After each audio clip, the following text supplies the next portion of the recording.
luto na ang aking cabbage egg omelette with ketchup. May free na ketchup. And then ito naman yung binili namin. So, tikman na natin kung anong lasa itong aking ginawa. New recipe na gawa ko ngayon. Ayan, mainit-init pa. Ayan o. Bagong luto.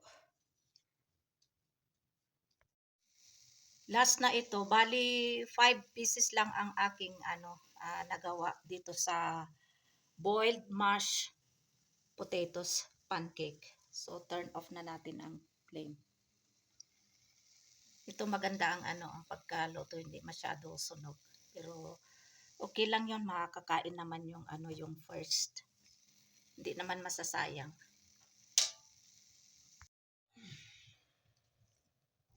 Ito na yung mga fresh fruits. May grapes, pomegranate, oranges, bananas, guavas, ano pa ba? Tapos, apples. At saka nilagyan ko din ng raisins and dates. Yan o yung dates. Yan. So, haluan na natin ng homemade na condensed milk. Ayan, buhos natin. Spoon na lang ang gagamitin.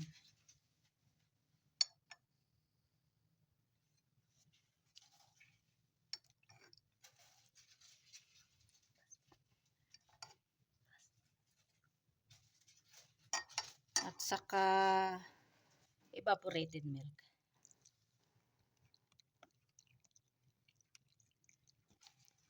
And then all-purpose na Nestle cream.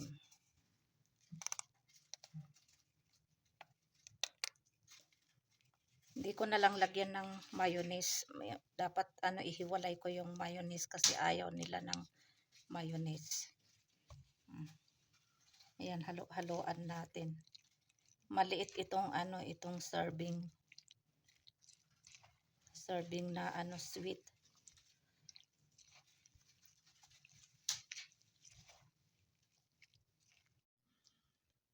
Ito nilagay ko na sa malaking bandihado. So ayan, i-slice natin ang cake para matikman natin kung anong lasa nitong aking recipe ngayon.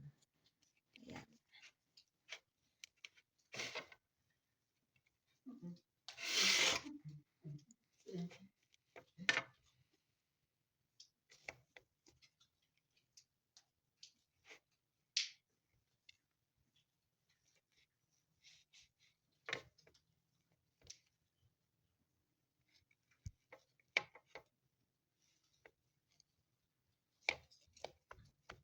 Yan. Lagyan na natin ng desiccated coconut. Kung meron sanang fresh na niyog, mas masarap sana. Pero okay lang ito. Alhamdulillah. So, lagyan na natin ng desiccated coconut. Yan.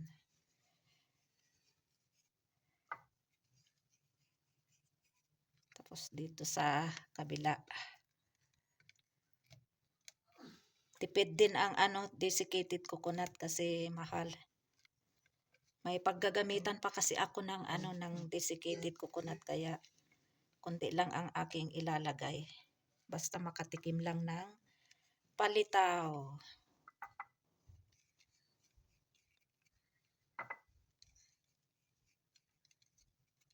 Tapos sugar, ayan. And then yung sesame seeds, ayan.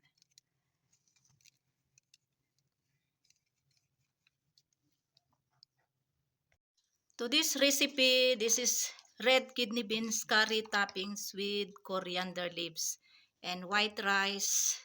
This is basmati rice. Ayan, nakaluto na ako. Dito ako nagluto sa kahoy chimney.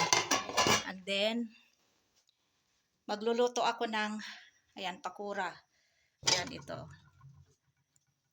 So, nakaluto na din ako ng spaghetti.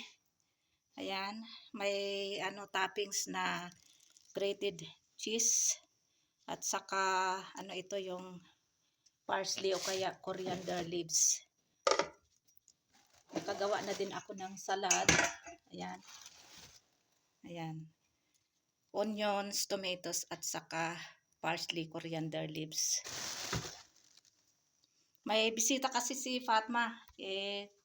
Katatawag lang kanina 1 hour ago kaya nagmamadali akong nagluto ng spaghetti. Simple lang itong luto ko. Last batch na ito, konti lang ang ginawa ni Fatma na pakora.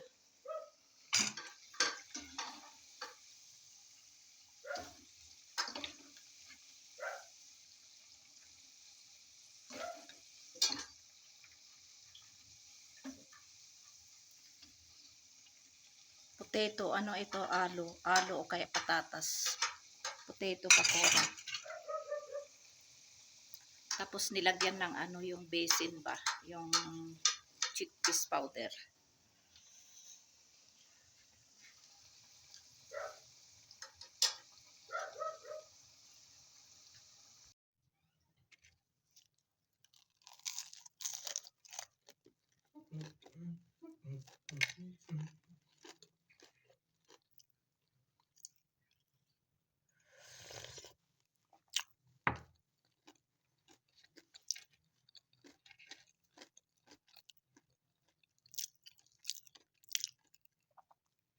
Yung sugar niya ay katamtaman lang, hindi masyado matamis, hindi masyado matabang kasi ayoko yung masyadong matamis.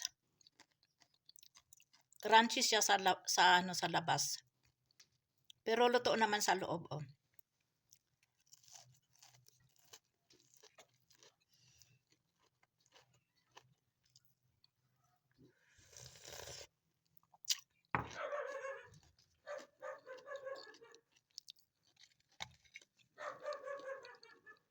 Sarap pang merienda. Pero ito breakfast pagkatapos kong magluto, mag-fry ay naggawa ako kaagad ng kape.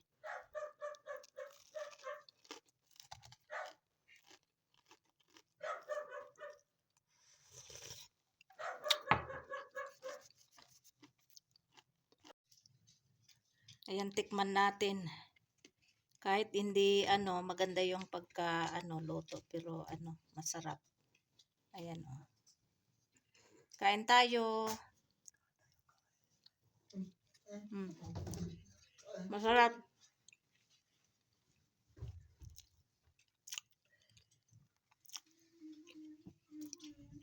Sarap ang kape.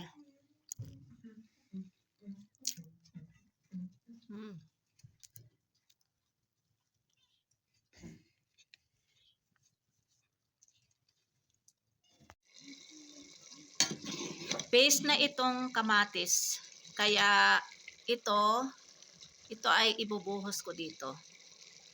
Kasi magsasaing ako ng kanin dito sa kasirola na ito. Ito na yung red kidney beans curry with potatoes. Ayan. So, lagyan ko ng toppings na coriander leaves. At saka ito naman yung kanin. Ayan, paluto na ito. Si Langga ay gutom na kaya ito pa luto na din itong kanin.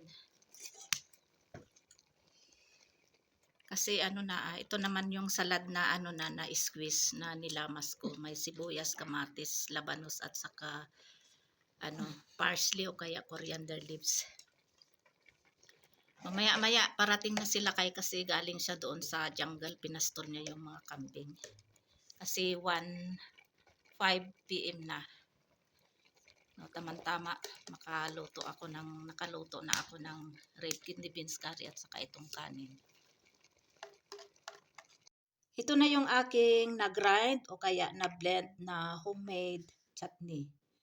Pwede nyo rin lagyan ng dates o kaya tamarind, kaya lang wala namang tamarind dito, yung sampalok. Kaya ang aking nilagay ay yung apricot, dried apricot. Masarap ito na pang appetizer talaga. Pwede din ito pang ulam kung walang ulam. Pwede na ito isawsaw sa isawsaw ito tapos yung chapati. Masarap ito pang appetizer kaya every 2 to 3 days gumawa ako nito, naubos din, nagustuhan nila. Kaya sabi nila gagawa ako ulit kaya ito gumawa ako. Kaya lang konti na lang yung green chili, naubos na yung green chili.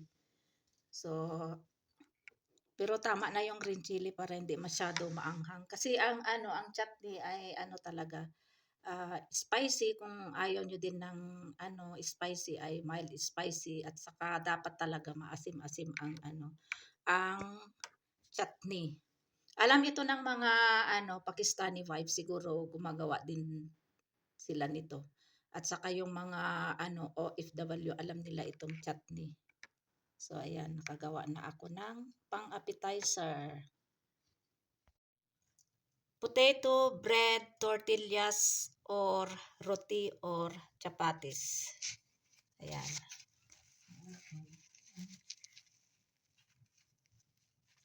Pwede ito lang yung kainin ninyo with tsaa or tea, o kaya kape, coffee. Kain tayo ng alo pakora or potato pakora. Ayan, mainit-init pa oh. Kaluluto lang. And then may chutney o kaya ketchup. Masarap ang isawsaw dito sa chutney. Ayan.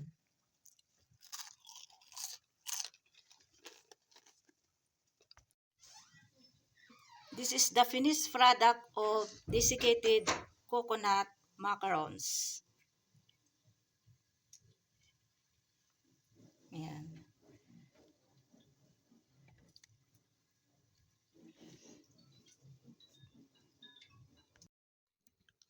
Nagluto ako ng vegetable pulaw. May peas, may carrots. Ayan yung carrots, may peas oh. At saka potatoes, slices of potatoes. And then toppings na parsley o kaya coriander leaves. Nilagyan ko din ng isang buo na G1 garlic. Ayan.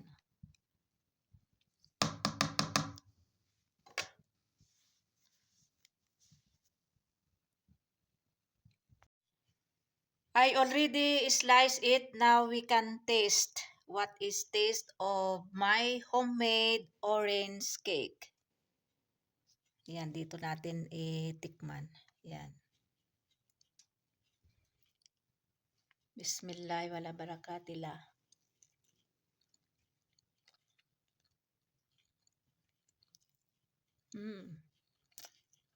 Yummy, yummy.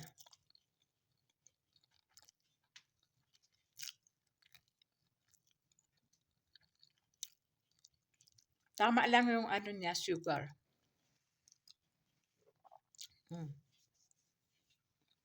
Sarap pang kape.